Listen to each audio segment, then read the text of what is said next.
Hey everybody, welcome to Watches with Dennis, and I'm doing something a little bit different. Today I don't normally do live streams very often, and when I do, they're usually in the evening. But I thought, you know what, let's go ahead and make sure that the stream's working right. That's what my phone is doing. And I thought, well, let's go ahead and I was going to do it over lunch. This is not lunch. This is not lunchtime for me.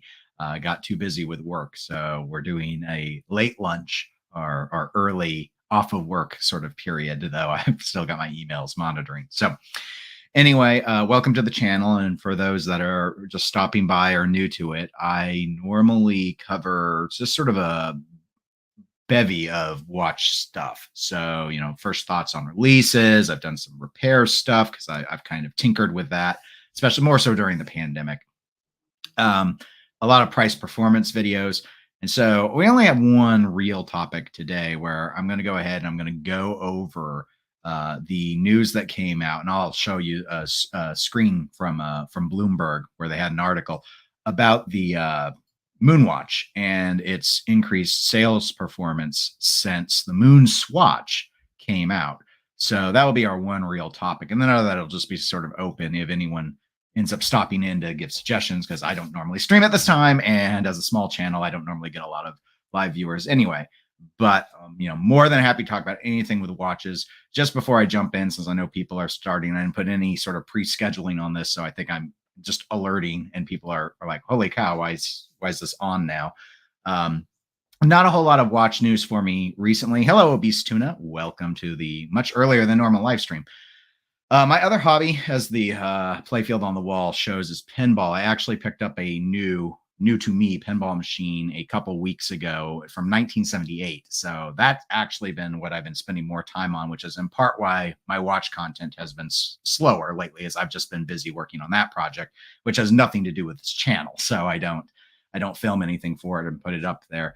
And I haven't bought any new watches in quite a while. In fact, I'm wearing my newest watch that I bought, which is the Tissot PRX, and I bought that months ago. So anyway, no news yet on my Spiro Agnew watch that I took in for repair.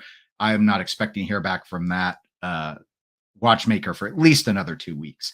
So we will see, hopefully, if he is able to successfully get a pin lever escapement watch working or not. The first watchmaker I went to does not deal with pin lever, probably because they're too cheap. And DeRosa, 1989. Well, Canada. I have a few friends on the pinball side in Canada, and I've had a few Canadians reach out to me about watches. What is it, DeRosa? I'm throwing you under the bus on that. Well, maybe on the spot, not under the bus. There's no bus. This is nice public transit. What is it with Canada and Breitling? Like, I had all these people contact me about wanting watches, and they are Canadians. And all of them had this really high opinion of Breitling. Was it coincidence, or was Breitling just like a huge player up there? I don't know. So I thought I would ask since you're on the stream. And I see Mr. French Fries Monster, whose user tag is one of the best I've ever seen, say good evening. And I will say good evening back. And I, too, enjoy French fries. I had some for lunch. So enough of the prelude. Let's go ahead and hit the Moonwatch topic first, and then I'll just leave it up in the air for whatever we want to talk about. So if people got thoughts on watch stuff you want to discuss, find out how ignorant I am on a particular watch topic, just throw it in the chat, and we will do that. But let us talk about this article. A lot of you probably heard about this. I know some of the So I'm laughing because DeRosa's response was that it must be bots. I would agree had I not known these individuals from the pinball. Well, they could be bots in pinball. There ain't much money in pinball media. So I do a couple pinball podcasts, and I do better with this channel than that. And I don't do much with this channel financially. And hello, Telling Time with Tony. One of my best friends is Tony, and he has watches as well. But he never tells me to tell time. He tells his own time. That doesn't make any sense. But anyway, that's what happens when you ad lib it. They don't all work. But what does work is Moonwatch. So that's what we will go to. So here you see the article from Bloomberg. You may have seen this. I know Federico had a video at least a few days ago. I don't think it was older than that. I only watched it a few days ago regarding this. And I had read another. I don't know if it was Bloomberg, but I read another blurb about this beforehand. But nutshell summary, and I do think I put successfully before I went live on the channel a link in the description so you can just go and read this article, because I'm not going to read it to you because you all aren't 5 and you don't need me to do that. So anyway, long story short, Omega is reporting that they have been seeing an incredible surge in their Moonwatch sales. And by incredible, we're talking 50% plus. Ever since the MoonSwatch, those under $300 plastic versions, went up for sale. And I think that's really interesting. That's the main part I wanted to focus on. The rest of the article does touch on the continued information that we have heard from Swatch Group that you might recall originally they had released these in their boutiques, and then they pulled back on. They initially had said that, okay, they're in the boutiques for now, but they're not limited and they're going to be sold online. And then they walked back that they would be sold online. And then I saw at the end of this article, there was some talk about this mobile vendor thing, which I don't think is very well spelled out, but that essentially that they're still committed to their new stance of not selling MoonSwatches online, but they do want to sell them in additional locations than they're currently available because quite frankly, there are people, including like those who live in Los Angeles, who are hours away from a Swatch dealer. And obviously that's a bit of a problem when you consider just how many major population centers are not anywhere near being able to just walk in and get one of these. And Kevin, I know you've posted a few times about missing some of the live streams. I've done it earlier. I will not say it was all just for you, but maybe it was partially. We don't know. We'll never really know. Well, I know, but I won't admit it. So, but good evening as well. That's right. It should be early evening out there. You are a time zone ahead of me. I am in Central Time. So what I wanted to touch on is I think I've only talked about the MoonSwatch maybe 3 times. I had a video on them, and then I think this has come up on a couple of live streams. So I got this partially wrong. So that's what I want to say is my prediction. I think I articulated it, but if not, this is what was in my head was I thought that the benefit was really all for Swatch, and that the only benefit I saw for Omega is years down the line when little MoonSwatch buyers grew up to be big Moonwatch buyers. Some of them might remember the fun they had with the MoonSwatch and then still have the interest in watches and have the financial means after getting a few years older that they would choose to go ahead and get the quote unquote real thing. Clearly, if this is to be believed, what this Mr. Hayek has indicated with Omega and this 50% stuff is going on now, that is way faster than what I said. I said years. It's been months. So if they are actually seeing that sort of impact already, it's very impressive, and I'm very surprised. And it's interesting because and I don't think I was alone in that. Like, it sounded like we had received reports that individuals in Omega were really bothered by this cross collaboration concerns that it was cheapening the Omega brand.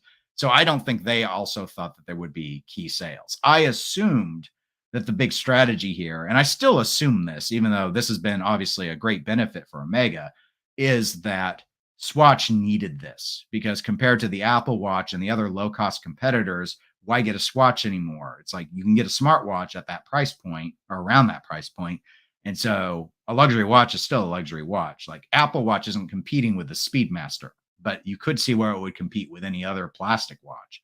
So I thought that this was kind of to save Swatch. And I still think that because of this double and we could argue now tripling down of we're not going to sell them online. So they're trying to do something to save the Swatch retailer.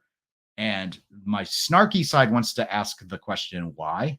Like, why not make more money selling them online? Why are you committed to saving the retail experience of Swatch? And I know Frederico had a really good statement, in my opinion, a really good statement on his video on this that touched on the topic where he had asked, like, when was the last time you walked into a Swatch boutique to check out their collection? Like you might go in to see the new Omegas or go in to see the new Rolexes or the new Breitlings. And I can't because I live in Kansas and there is no Swatch dealer around here. But the point is well taken, I think. So Mr. French Fries has said, not a Speedmaster, but I bought my Seamaster 2255 shortly after the MoonSwatch went on sale. I wanted one for a long time. I can definitely say it pushed me over the fence. That is an interesting point to bring up, Mr. French Fries, because I have been looking more and more at the Seamaster 300M in particular. I've looked at a few Aquaterras as well, but I've been thinking about getting an Omega for a long time. I've been mostly looking at Seamaster, and I've started to look a lot more ever since the MoonSwatch. And I did think about, had the MoonSwatches gone online like in April, I would have probably bought one. I like the aesthetic of the Pluto. Since then, I've seen how not great they seem to be holding up. So that ship has sailed. I'm not interested in that anymore. But I have continued to check out the Omega, both the 300M Seamasters, and also I've done some looking even at the DeVilles and things, just because I've never owned an Omega, and I thought, you know what? Especially when you saw how much those MoonSwatches were going for secondhand. The argument of, well, I wasn't going to buy one for $1,000 or $2,000, but you can get DeVille's off Joma Shop for under $3,000. So it's not, you can argue that it's not that big of a leap at that point. Go ahead and we'll full screen. Not that people need to see my head, but you're probably tired of seeing my mouse flicker on that on that website. And Miss French Fry continues. I thought it would put some light on Neo Vintage Omega in general, and prices went up more than what I thought was not a cheap buy. Ended up being a good bet. Well, I'm glad you got it. I'm glad that you like what you ended up. I'm not like, I don't know the reference numbers well, so I don't know immediately. I don't know what to think of with the 2255. I'll have to look it up after the stream. Our Canadian guest, DeRosa, has said, if conventional paid advertising no longer works, ads don't drive consumers to instant purchase, it's quite impressive that this kind of marketing is driving sales in real time. And not being a marketing expert myself, I have no background in it whatsoever. I've found it very, very fascinating to see just what's sort of gone on with this, because I didn't really get into watches, like collecting watches, until the pandemic was starting. Like 2020 is when I started. Part of that was I wasn't comfortable going out and buying pinball machines anymore. They're very large. You have to do them in person. And watches were just kind of a thing where I knew a little bit. Like I had one luxury watch for over a decade, and it was kind of, it was like it wasn't the immediate gateway, because I wore that Rolex for over 13 years without having any other watches. And then it's just kind of like, oh, look, there are other designs. Oh, there are other brands. Oh, look, there's all this history. And, it's an interesting rabbit hole that if you're watching right now, you've probably fallen down to some degree. It doesn't have to be on the high end either. And so Swatch was one of those companies I learned about pretty quickly as having sort of saved the Swiss watch industry by its embrace of quartz. It's got quirky designs. And I grew up in the 80s. I remember the quirky designs and stuff that some of those, I never owned one. I had a Timex, but I see all of that. And then this idea of taking sort of the design cues of a luxury watch in your same group, and Swatch Group is massive, of course, and then saying, let's do like a low end version, low cost version, but it's got the aesthetic vibe. And I wouldn't have thought of it.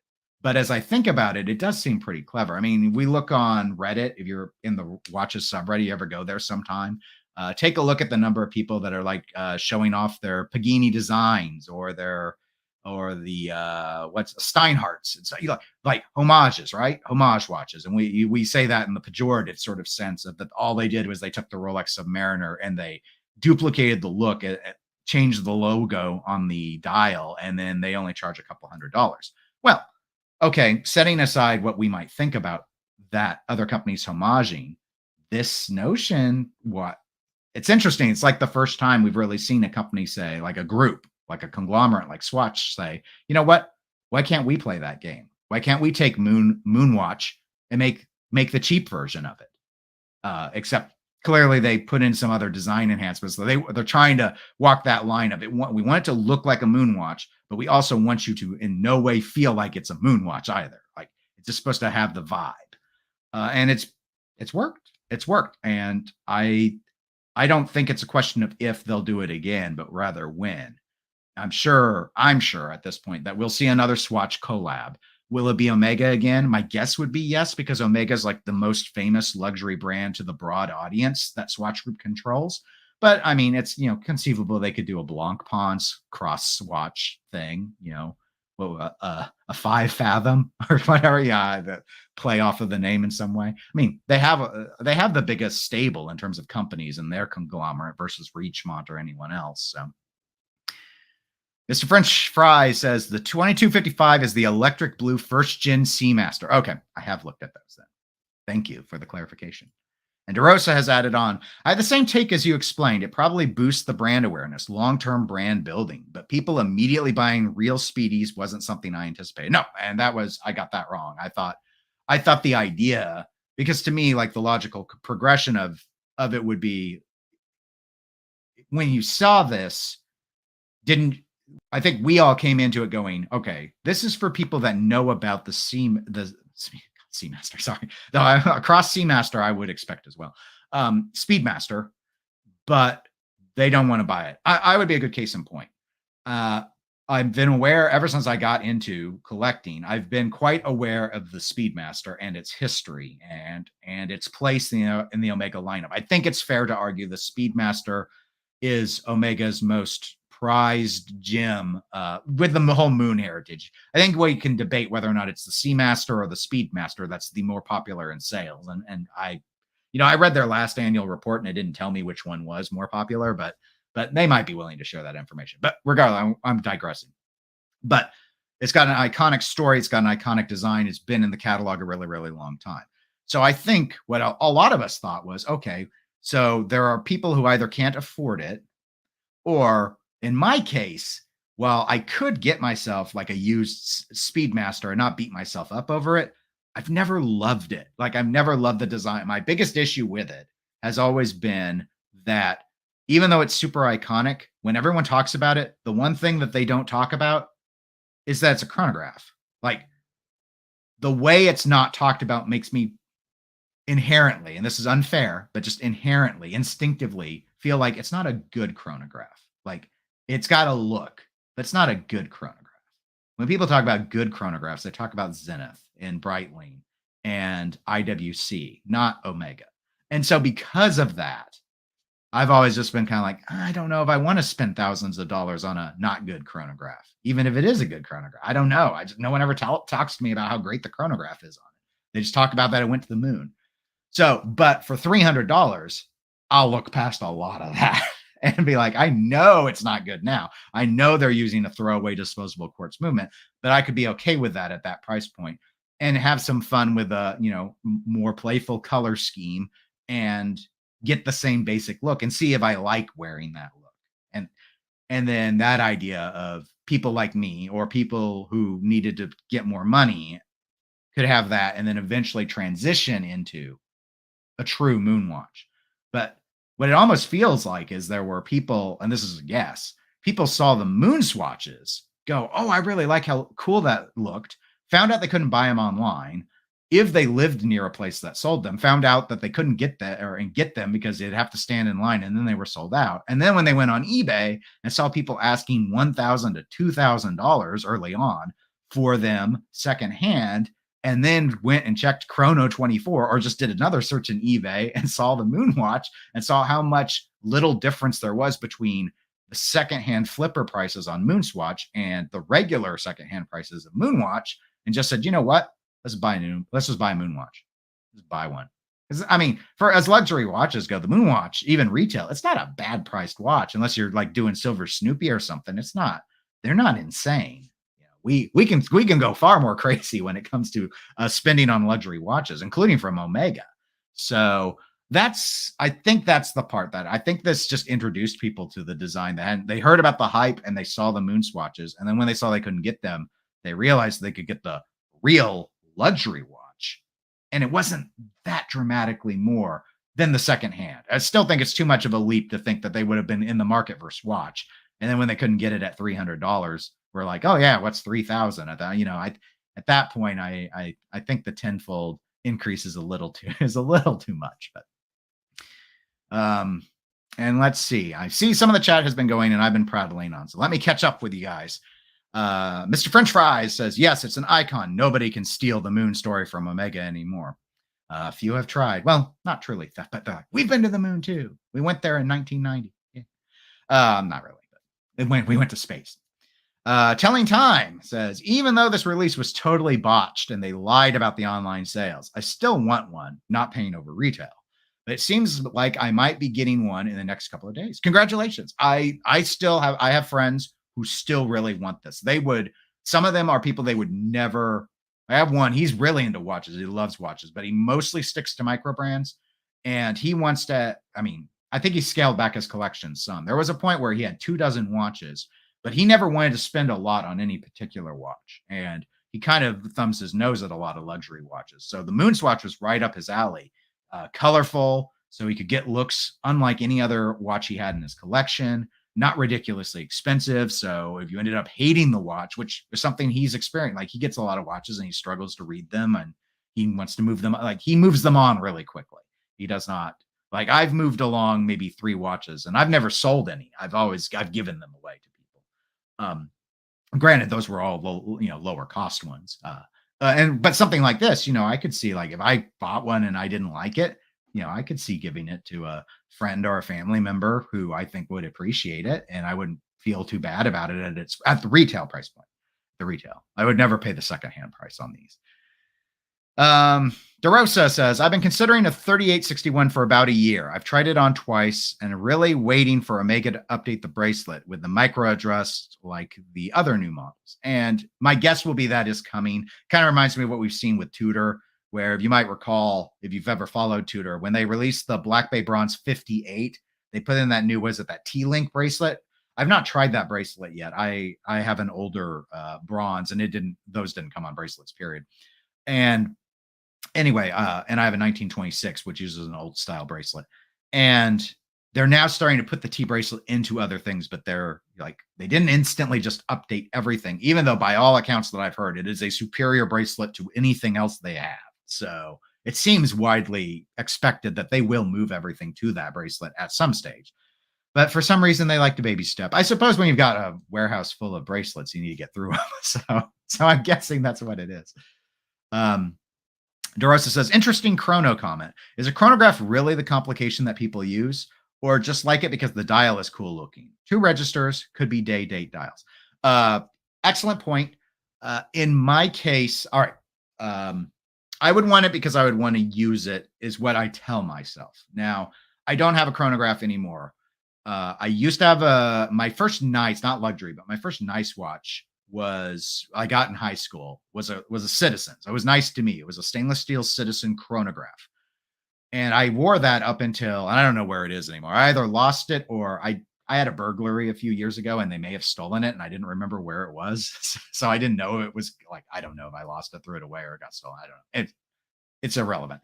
What is relevant, though, is when I started my career, when I would work on projects and I would need to log my time, I would use the chronograph.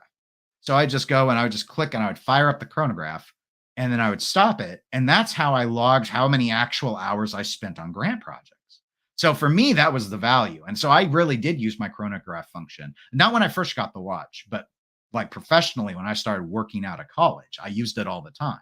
And that was actually a big adjustment for me when I got the Rolex, because I have an Explorer too. It ain't got no chronograph on it. And in fact, I don't own a chronograph anymore. I had one of the Hamilton Kecky pilots, Pilot Pioneers. But that Valjoux movement just pissed me off something fierce. I cannot, that rotor wobble, I did not know there was such, again, my only mechanical watch had been that Explorer 2. And then to get a Valjoux, which is, I went from a movement you couldn't hear or feel to a movement that wanted you to feel like a helicopter was on your wrist. And I know some people love it. I turned out to not be one of those people. So that watch is gone now. And I've not gotten a new chronograph since then, but that has been my intention, as I don't do that same sort of work anymore. So I don't have the same need, but if I were to want to, there have been instances I want to time things and I don't use dive watch timing bezels for that. I've been more in that because I had a chronograph for so long. I've been like, no, I want a chronograph. And then I can just, I don't really need one that can necessarily track more than an hour at this point, but that's been my thought. So that was for me, but I do think a lot of people just like the dial layout. And I have seen some really cool day date dials that have made me think, just for the aesthetic, I would definitely rather have them than the chronograph, because I only want to wear the chronograph when there are times that I think I'm going to time things. And currently the Zenith El Primero originals they came out with a couple of years ago, that's the chronograph that I'm most interested in, because I also don't want a really big one. But that's just my take. Miss French Fries says, probably older guys remembered the Omega and said, oh, the Speedmaster, I always wanted one. And now they have the money and went for it. And that could just have been a tickler, right? I mean, Because one of the things I remember seeing when you hear the fights, the debates, I should say fights is a strong word, debates about Rolex and the role of Rolex and how annoying it is with Instagram and how expensive they've gotten and how you can't get any of them from the authorized dealers anymore. One of the big things I'd always see is people talking about like Rolex and how they're just it's all hype, it's all ad money. But I don't ever see Rolex ads. Like I don't watch tennis, so I don't see that. I don't read car magazines. Maybe they're in the car magazines. Like I watch football, and that's like the only sport I watch. And everything else I go and watch, I don't see Rolex ads for. And the same is true for Omega. So if I was someone who knew the Speedmaster from back in the day, like if I wasn't into watches as a hobby, I wouldn't know they still made it. I don't see like the closest I get to ads for Omega is I see their logo at the Olympics. That's it. That's it. So I definitely agree that could be that Mr. French Fries has a good argument there, that it could just be people didn't know. And now it got so, I mean, you saw the article I shared here on the screen. I mean, it's Bloomberg. This is not a blog to watch. This is not Hodinky. This is not a hobbyist site. This is a major news source that's talking about this. And I know the MoonSwatch phenomenon got covered. I think I even saw an article from the New York Times on that, the lines and everything. So it's just, there's been a lot of exposure beyond our little niche world. DeRosa says, thoughts on the Ranger since you mentioned it. And I do have a video out if you want to see my overall first thoughts on it. It's not a watch I would buy because but it looks okay, I guess would be. That's not a very. I made that very. The video is a little more interesting than what I just said. So, but not much more. Let's not overrate myself. It's like, I like the field watch aesthetic. For me, the Ranger is still too big. Like I have one field watch. It's a Marathon and it's a 30. They listed it as a 39. That's crowned. I don't know why they said it like that. They measured from crown to the other edge of the case, which is not, of course, normal. The true diameter is a 36. Field watches were often 34. I understand. I think it's smart that Tudor did a 39, and that is a couple millimeters smaller than their old Ranger, which I believe was a 41, but a little big for my taste. I think it's kind of interesting because obviously the Ranger is going to be compared to the Explorer, which is also not a watch I'm a fan of. The Explorer 2 has very much grown on me as a cool travel watch. Luxury field watches kind of feel weird to me. So, but again, it's all up to what anyone wants to go for.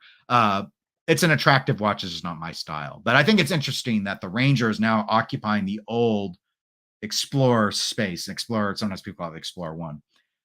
Now that the Rolex Explorer is down to 36 millimeters instead of, I think it was 39. So now the Ranger has moved in at the 39. So it's a nice clean look. The lume color is a little weird on it. I think the size and thickness all look fine. It looked, I think, a little better on the strap than the bracelet, but not my type of watch. So I won't be getting one, but yeah, it looks all right. I do think it'll do very well for Tudor, though. I think this might be their biggest hit since the Black Bay line, because it feels like Tudor is the Black Bay company now, with the exception of enthusiasts have been pretty positive on the Pelagos. But aside from that, everything just is all Black Bay-ish, it seems like. Like, they don't really feel like they advertise their 1926 watches, even though they make them. And I have one of those, and I think it's a really nice watch, if for a lot of people overly conservative and boring. But yeah, I think this will do well for them. So I see Mr. French Fries has talked a bit about his chronomat, which has a dive bezel and a chrono, and that he uses the chrono over the bezel because of his egg timing tech. And DeRosa says Vacheron 56 has a model with a day date and power reserve. Pretty cool combination for 3 dials. I think I have looked at that, DeRosa, but of course, when we go into Vacheron, we move into a much more significant price point that I've not been willing to go into with watches, at least at this time. And DeRosa follows up with, sizing seems to be the number one thing that makes or breaks a model. and will make 50% of people disappointed when it's only offered in one size.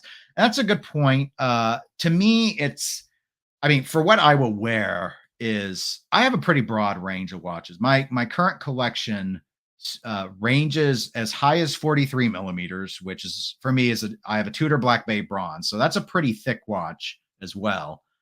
And then it goes all the way down to, not counting, well, I mean, on my round watch side, my smallest is a Rolex OP34.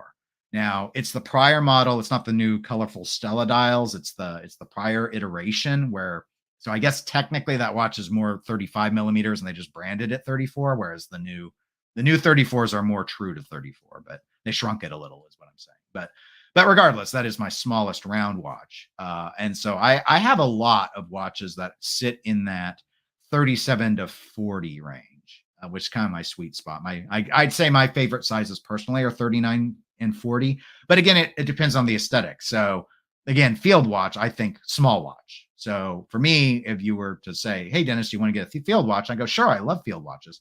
I wouldn't want to go over 36 on a field watch. Whereas if we were talking a dive watch, I'm happy to go over 40. So, it's just part of that is just how I like the way the watch looks and how I think it will look when I wear it.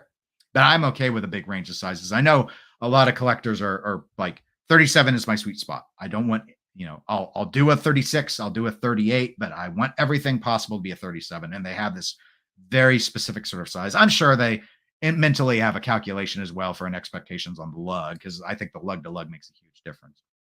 And my smallest watch is one of those. I have a Reverso, but it's one of the large models. So, but technically it is narrower than even the OP that I have. So that's just kind of what I've got. I'm not. I'm trying to think what that Spiro Agnew watch I haven't been able to wear yet. It might be a 35. I don't think it's smaller than the OP, at least on paper it's not. But we'll see. We'll see. So, I mean, I typically go more smaller, but the Ranger in terms of size is right there where I would normally not even blink. For a field watch, I find it a bit large. And the reason, like mentally, it's kind of like, well, it's supposed to be military inspired. You don't want to get hung up on, I'm thinking you don't want to get hung up on stuff. The smaller the watch, the less likely it's going to get hooked on things. I was more perturbed by Tudor's, was that new Black Bay Pro, their Explorer 2, which is a pretty thick watch, especially if you look at how thick an Explorer 2 is. That's a little concerning. I get more bothered when they change sizes, like Rolex when they went from the 16570 Explorer 2 to the next iteration, and then now the newer version of the Explorer 2 where they blew it up to 42 millimeters, and it looks like they blew it up. Like, to me, the dial doesn't feel quite proportional anymore. Like, they just kind of expanded everything and thought, oh, it'll look okay. We've scaled them all by the same percentage. But for some reason, it just feels a little weird. It's not an ugly watch. It just feels a little bloated, I guess. To me, it feels bloated. But some people may love it. So let's see. DeRosa says, it's hard to know if the brand hits the target. Online feedback will be filled with complaints no matter what. It seems like Explorer/Ranger sound should be both 36 and 39. And, I think that makes a lot of sense. And it's something we've seen Tudor do. I think one of the strengths of their 1926 line is, I believe that's in four different sizes. I believe they've definitely got a 36, a 39, I believe a 41. And then I think there's a smaller iteration as well. I think it's a 33. And then they have dial colors. All the dial colors are available in all the sizes, which is something that has always kind of annoyed me with Rolex and their OPs, where it's been like, oh, well, if you want the bright red one, you have to get the 34 or you have to get the 41. We're not going to do it in 36. And it's like, maybe you could do it in the 36 too. I mean, since you're already doing the case sizes, but I don't know. This French Fries Monster says, my only complaint with Tudor currently is not putting a date on the Ranger or the Black Bay 36 and 58. I like a date, so why not offer both, like they used to do on the Vintage Ranger and Tudor sub? Maybe that comes down to the desire to just use the one movement. Would be my speculation. It depends on what my goals would be. So, like the field watch I have does not have a date, and I like it like that. My Explorer 2 watch does have a date, and I very much like it having a date. So I could see that. A lot of times date versus no date does not, even if they offer different case sizes, doesn't seem very common though. It would kind of be nice because I don't think you have to really modify the dial. You just get more symmetry without the date. I'm just thinking about how I kind of associate that choice with like Fliegers. Like if you go and check out Stova or Laco, they seem really fond of letting you kind of have this build your own adventure choice with, I mean, granted, the dials don't, they're Fliegers, so they have a style. But both of those companies are pretty fond of you letting you go in and pick a watch or giving you different models. And the model difference is these are the same size. This one's going to be hand wind versus automatic. This one's going to have a date versus no date. And you can kind of, or like when I got a Flieger from Stova, they kind of let me build it where it's like, do you want date or no date? Do you want hand wind or not hand wind? And then from there, it kind of, you could configure, you had a few dial configurations, but that did involve changing movements. So that's something because people don't want the ghost movement and such. Frank Brannan, welcome, Frank, to the live stream. Brands are pushing 36 millimeter watches as unisex, and perhaps justifiably so. But surely for men's watches overall, we're talking 39, 40, and 42 millimeters in the majority of instances. I would say yes. Watch sizing has gone down a bit, and then people like me with smaller, like this is a what is this? This is that 41, and I remember I posted a YouTube shorts of this. This is a Tissot PRX. And I have like one comment on that short, and the person goes, "You need the 35 millimeter," which maybe was fair, but I don't think they were out yet when I bought this. So, I personally like wearing it, but it's. I think that we've been hearing quite a bit that the trend has been going downwards on sizing. However, where I agree with Frank is I don't think it's really gone back down to 36. I think 36 is pretty popular for dress watches now, which are meant to be smaller. Sports watches, though, yeah, I would say that I think on the men's lineup, what we would kind of say, what are we going to class as a men's watch, or what do most men that we know who want watches want? Yeah, I think 39 to 42 is a pretty reasonable range. And I think those who have like 8-inch and above wrists still have a high desire to get something past 42. I think those with under 7-inch wrists often want things under 39. But again, part of it comes down to the lug to lug as well. So that's part of the reason why normally my wrist is 6 and 3/4 of an inch. So normally I would not look at like a 34 millimeter watch so when I got the Rolex OP34, I was a little concerned. I felt with the lug length, and then I found out, with the calipers that it was really more of a 35. That I thought it works for me, but I don't think I don't think I'd have been comfortable with it if my wrist was over 7 inches or more. I think I'd have been like, it's for my taste. It comes down to your taste. But I think for me at that point, it would have been a little too small. I like wearing it quite a bit, mostly though with like long sleeves, like dress shirts. So I kind of treat it like a dress watch. It and the Reverso are kind of my dress watches. So when I do that, I go smaller. When I'm working from home and in a t-shirt, I sometimes I'll put on my biggest watches. I'll put on a 43. And for me, the issue with my Black Bay Bronze isn't that it's 43. It's that the lug to lug is like over 51, and it almost hangs over. Like I don't think I could go another millimeter up on lug to lug. But if I could go another 2 millimeters on diameter, you could keep the lug to lug the same. So those sort of factors. But it's an interesting point. Mr. French Fry says IWC Mark, for example, went from 36 to 40 since the 90s. 38, 40 millimeter is like a modern sweet spot for most male collectors online. And I would agree with that. I mean, normally if I see 38, my favorite, as I think I said it earlier in this stream, but if not, my favorite range is 38 to 40. So, but generally, if we're talking 36 to 42, I won't really think about it in the sense, I mean, obviously I'll think about the purchase, but if it's 36 to 42, I will assume I can pull it off. If it's under 36, I have to ask about the lugs and the overall shape and what the purpose of the watch is. Like, I don't want a 34, like I chose not to get a 34 millimeter field watch, even though they are super authentic, because I thought it's a little small. Even if it's time only, it's not a dress watch. Like 30, I could see doing, especially vintage, going and saying, I'll do a 34 millimeter dress watch. But for a tool watch, I kind of wanted to be a little bit bigger. And if I wanted a date, I would want it probably bigger than 36. But it just, it just sort of depends. And DeRosa has said, in today's world, the pick your combination would be popular.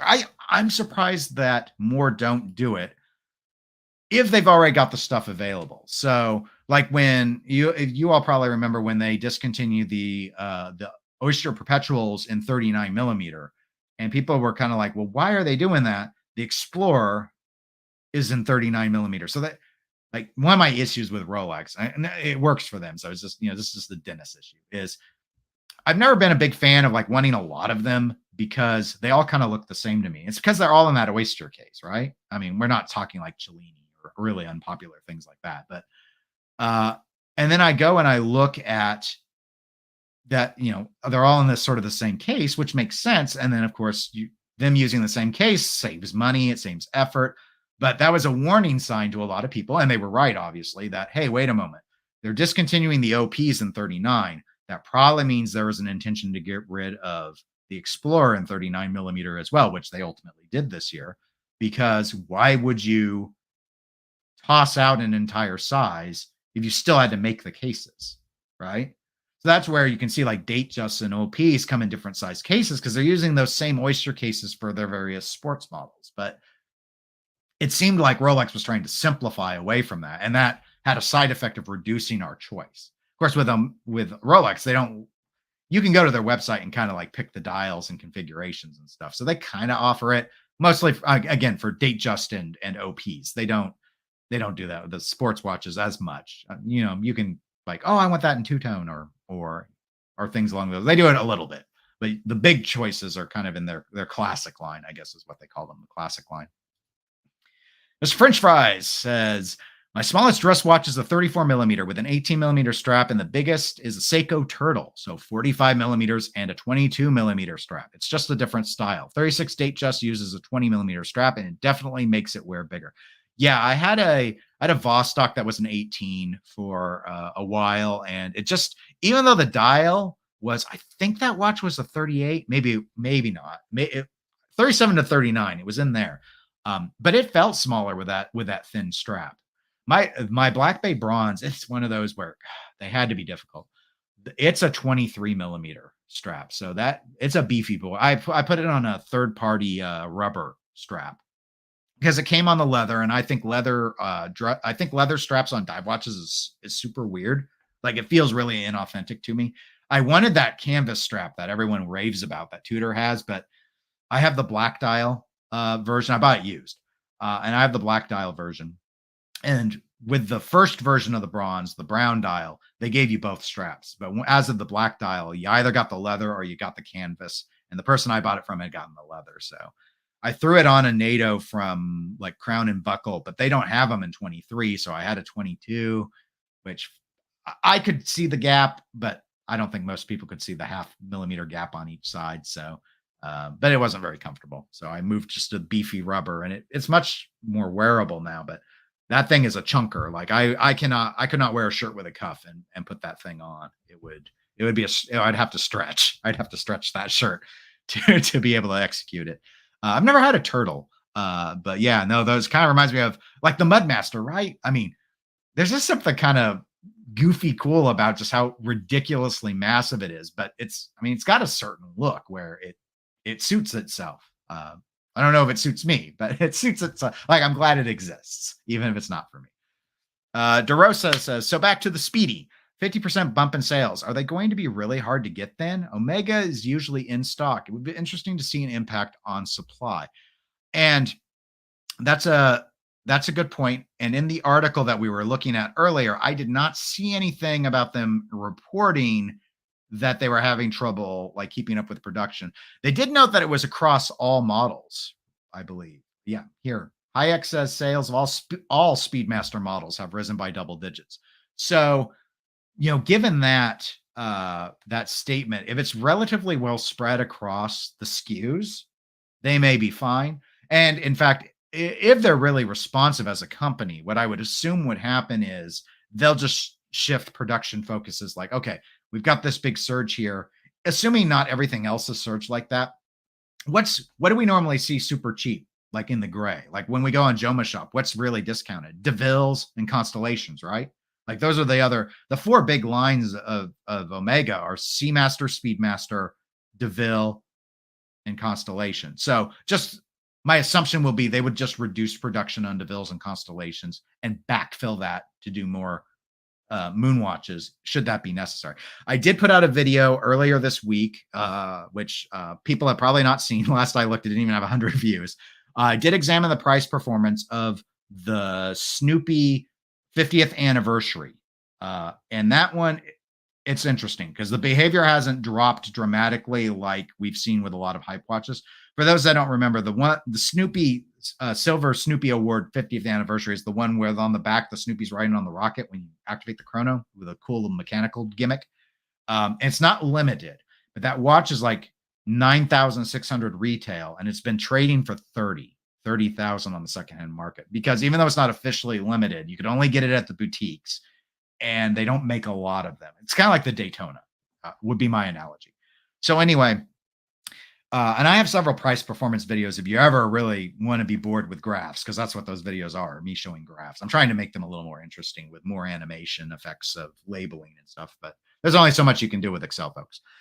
But anyway, in most of the watches I have examined, we have started to see a fall off, especially hype watches, as of March of this year. It's like prices were going way up at the start of this year, and then with the downturn in the stock markets, the bear market we've entered into in the U.S. and many of the stock markets, not to mention the inflation that we see in the U.S.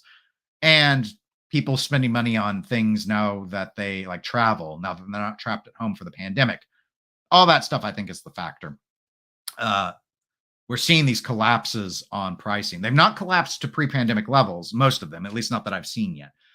Silver Snoopy hasn't behaved like that. Like its pricing was still going up in March. Not by a lot, but like its peak price was in April, and it was only a couple, like $100 or $200 more than at the start of January. It has fallen since then to under $30,000. So it has gone down like many watches have, but it's still a very, very, very expensive secondhand watch. So anyway, that's the only Moonwatch I've really done. I think I did another examination on Moonwatch a month or two ago, but it was part of a conglomerate. Like I looked at 4 different brands of 4 different watches. And I don't remember which model I looked at. I think it was still in production, but I'm sorry.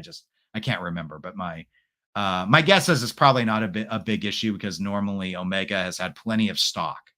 So, but if they need to, I assume they'll just shift production focuses to what's selling versus what's not. Because I mean, Omega's kind of like Seiko, right? In that regard, like they got a ton of SKUs that are in active production, more than they really need.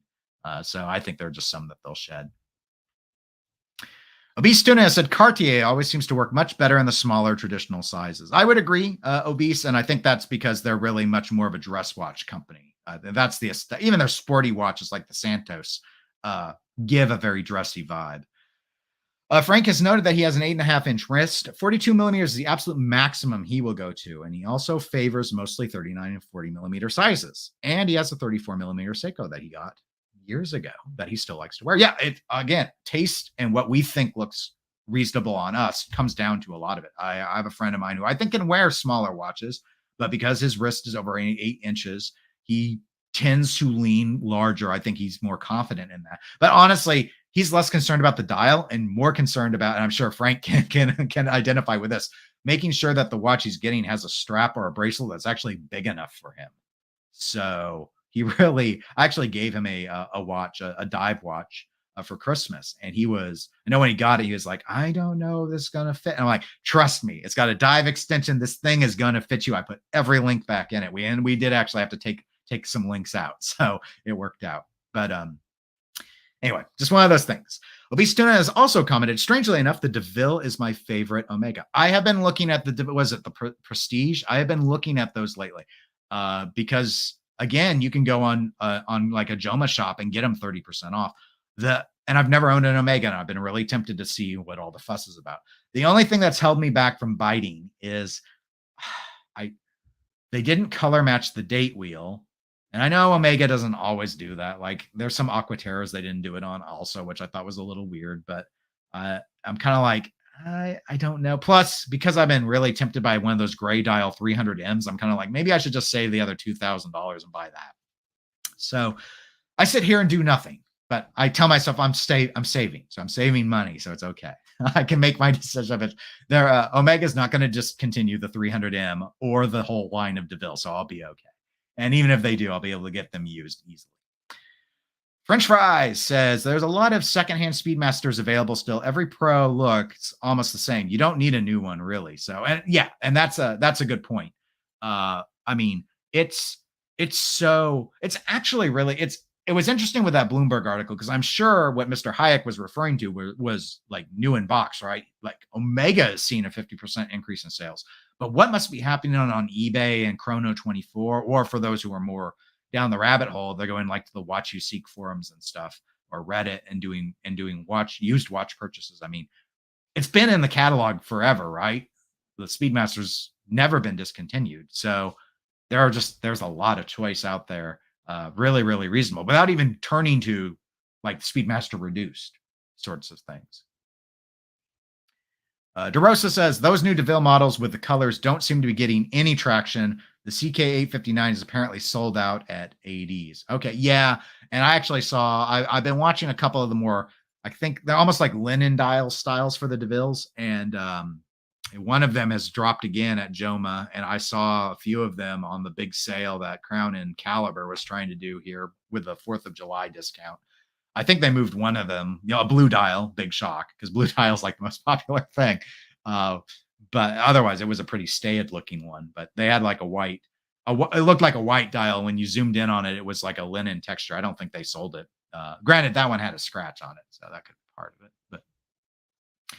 But Frank says, and you would be forgiven for thinking that 34 millimeter Seiko of mine gets completely lost on a wrist of my size, but for me, it completely doesn't. And similarly, with one or two nice vintage watches at 35 millimeters. Yeah, I do suggest if you ever get a chance. I'm starting to have vocal fry, and I don't do that for effect because all it does is piss people off. So sorry, I had to take a drink. If you ever, I don't know why you would. If you ever get a chance, though, easily have access to say vintage or something, try a 35. I encourage guys to try a 35 or 34. Dress watches used to go for men down to 33, and take a look and bear in mind what you would wear it with and see if it works for you. Because honestly, if it's only time only in particular, if you can read it, people didn't go in the past go, oh gosh, that watch looks so small on you, sort of thing. So part of it has to do with like what the strap looks like, and everything else is all just a part of it. So, and and for some people, you might look at it and go, you know what? Even as a dress watch, I think it looks too small, and that's fine. There are plenty of bigger options now. I mean, the Holy Trinity is more than happy at this point to sell you near on 40 millimeter dress watches. So they've responded to what the market is demanding. Ndursa has indicated that as a fan of the silver dials, the clean ones of the DeVilles from a couple of years ago. Another thing I kind of liked is I've seen, maybe these were the older DeVilles, is the date being at the 6 instead of at the 3. With the no colored match on the date wheel, I think it looks better at the 6. I actually don't. I have never had a watch with a 6 o'clock date wheel. I've had, all of them have been 3 o'clocks, or I can't remember. My Hamilton, I think it was I don't even think it was a 430. I think it was a 4. Maybe it was a 430. And I had one of those. I'm okay with the 430 look. Actually, I think they look really slick on Zenith, but I've never had a 6. And like that's part of the thing with the 300Ms I've looked at. They have a color match date wheel, and it's at the 6. And it's kind of like, okay, that's no. I mean, 6 is a safe choice. So it's not like, oh, it's such a cutting edge thing. I just part of my watch collection sort of goes for a diversity of style, and so I notice where I have holes, and that's a hole. I don't have a date. My dates are sort of samey, and I don't mean it to be that way. So whereas like those new Aquaterras, if you've looked at the ones, the really really cool PVD and CVD dial ones, like the bright red one they came out with, a lot of people compare to the Oyster Perpetuals from Rolex. I really like the saffron dial one. Those didn't have color match date wheels, which kind of annoyed me. But again, they positioned the date down at the 6. And I don't think it looks bad. I just kind of thought, really? I would have thought they could have sprung for that because they do on the 300 M's. And actually, those Aquaterras sell for more than the 300 M's I'm looking at. Of course, they do have the new coating process, so that may be the reasoning behind it. I do not know. I do not know the mind of Omega. All I know is that they are very, very happy right now with their massive Moonwatch sales. So DeRosa says the 6-state wheel looks good on that DeVille Tracer. I hope I said that right. 40 millimeter watch. If it was 37 millimeter, it would probably be in the collection. Yes, yeah, that's the one I'm thinking of. Yes, it does. It looks super clean. I really like it. Frank says, I agree that DeVille watches are good dress watches. And for me, the blue dial on the brown pin buckle strap from a few years ago, and you can still get previously loved, is a classic understated watch.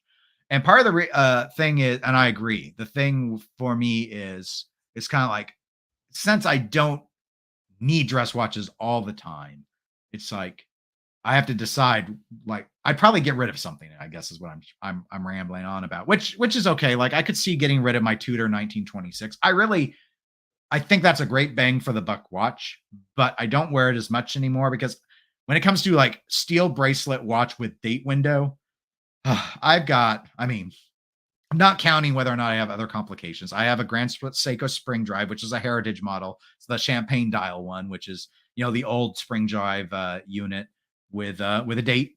It's on. I put it on a leather strap right now, but it came, and that's another weird one. The 21 millimeter.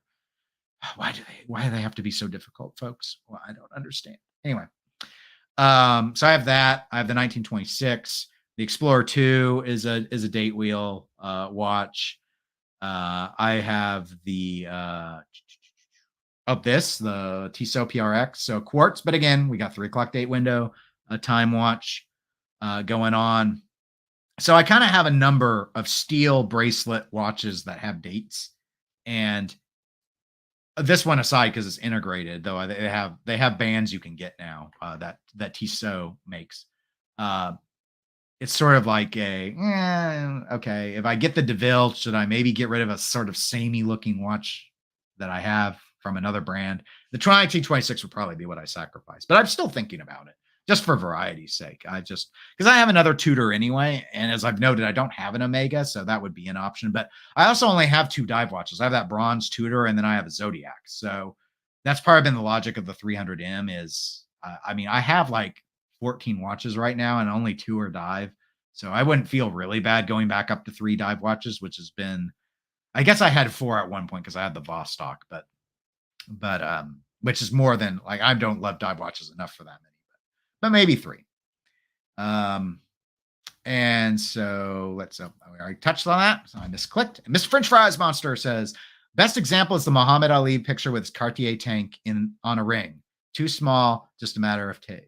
The too small is just a matter of taste. Yeah. Everyone, and that's always the case in point. You just got to kind of figure out what sort of style you want to pull off. What always amuses me of those posts, especially on Reddit, I see them on Watch You Seek sometimes, where people will post a photo and they'll say, "Is this watch too insert big or small?" It's like, if you're asking the question, I suspect it bothers you already. So if it bothers you, then it's a problem, and you should rectify the problem. Either get over it or find a different watch that is either smaller or bigger to meet your taste. There'll be plenty of people that'll be more than happy to tell you that your watch is too small. I've had people tell me my watch is too small and my watch is too big. Not in person, that would be too rude. But online they see an image and they'll be like, "That's too big for you or too small for you." Like, I don't care. That's your opinion, and I don't mind you sharing it either. That's fine. And when you do content creation, people are going to tell you what they hate and what they love about what you do, and that's fine. So you just kind of get used to it. It's just, it's like, oh, I like your shoes, or do you like my sneakers or you hate my sneakers? They're my sneakers. They're my choice. So anyway, I am going to stop because we've actually gone almost an hour, which is about as long as I thought we would do. I just thought I'd try one of these. I was going to do it over lunch, and instead I did it at the end of my workday because I had the window to do it and thought, people maybe would like that. I don't know. Let me know. You can always comment later if you thought, don't bother with it. Oh, we've got a little bit of the spam coming in, so time to do the old user block. But we're ending anyway, so we don't have to worry about the future being here, as that message is said. So anyway, thanks for stopping by, folks. I really do appreciate it. and I don't have anything to ask you for. I'll put out more videos as I go. I usually try and do a video every week or two. And live streaming can totally hit or miss. Just kind of depends on my mood. It's kind of some of this stuff is just easier to have a chat and interact and not me talk at a camera because I'm not an expert. So it's like what me going and talking about stuff ad nauseum is somewhat goofy because what is there to say? Plus, there's less editing. So those are the advantages. But anyway, thanks so much for stopping by, and hopefully you find some other stuff to occupy yourselves with over the weekend. And I wish you all well. Take care, and I'll talk to you next time. See ya.